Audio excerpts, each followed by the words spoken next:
Hello, Michael here. Looking today again at Psalm 73 for our devotion.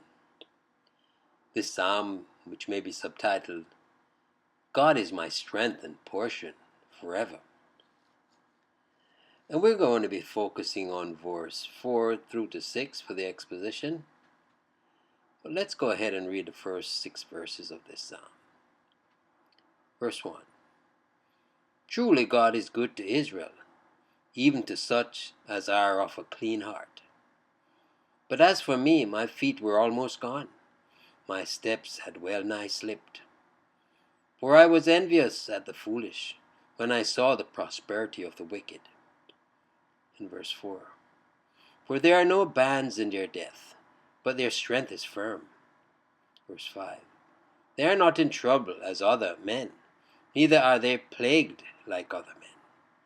In verse 6.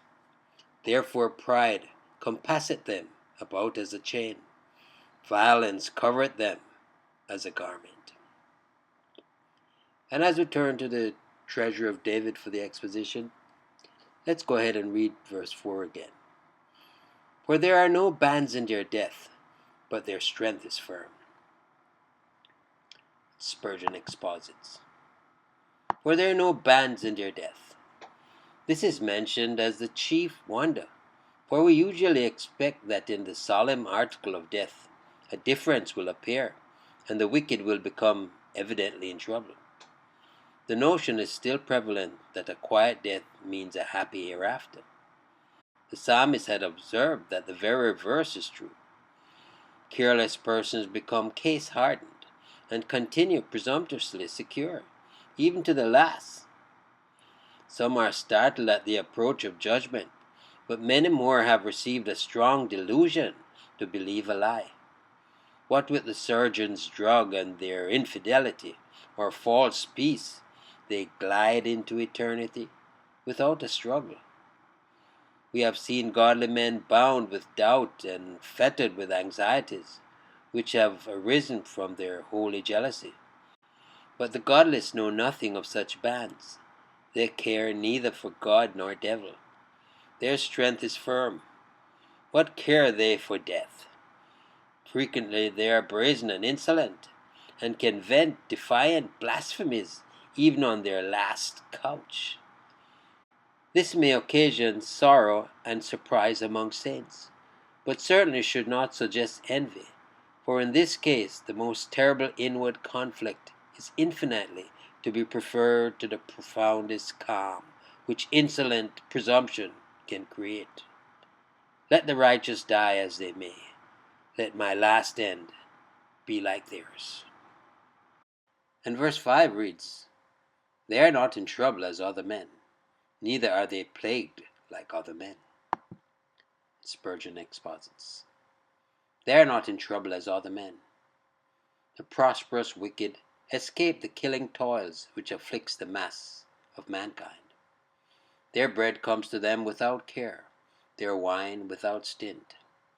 They have no need to inquire, when shall we get bread for our children or raiment for our little ones? Ordinary domestic and personal troubles do not appear to molest them, neither are they plagued like other men. Fierce trials do not arise to assail them.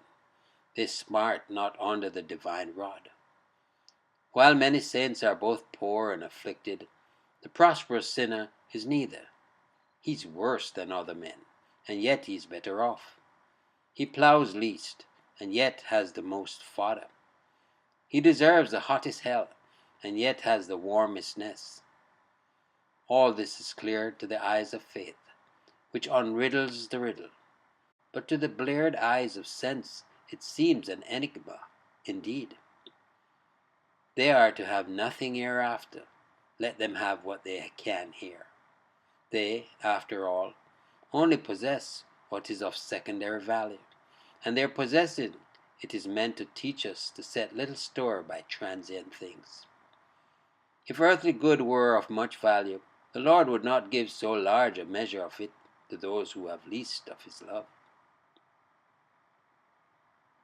In verse 6 it reads, Therefore pride compasseth them about as a chain. Violence covereth them as a garment. Therefore pride compasseth them about as a chain. They are as great in their own esteem as if they were aldermen of the New Jerusalem. They want no other ornament than their own pomposity. No jeweler could sufficiently adorn them. They wear their own pride as a better ornament than a gold chain. Violence covereth them as a garment. In their boastful arrogance they array themselves. They wear the livery of the devil, and are fond of it. As soon as you see them, you perceive that room must be made for them. For regardless of the feeling and rights of others, they intend to have their way, and achieve their own ends. They brag and bully, bluster and browbeat, as if they had taken the license to ride roughshod over all mankind. Yes, we see it so often. Most times, I myself just prefer not to be in their company, not within miles of their company. Oh man, it's like a stench. It's like a horror story.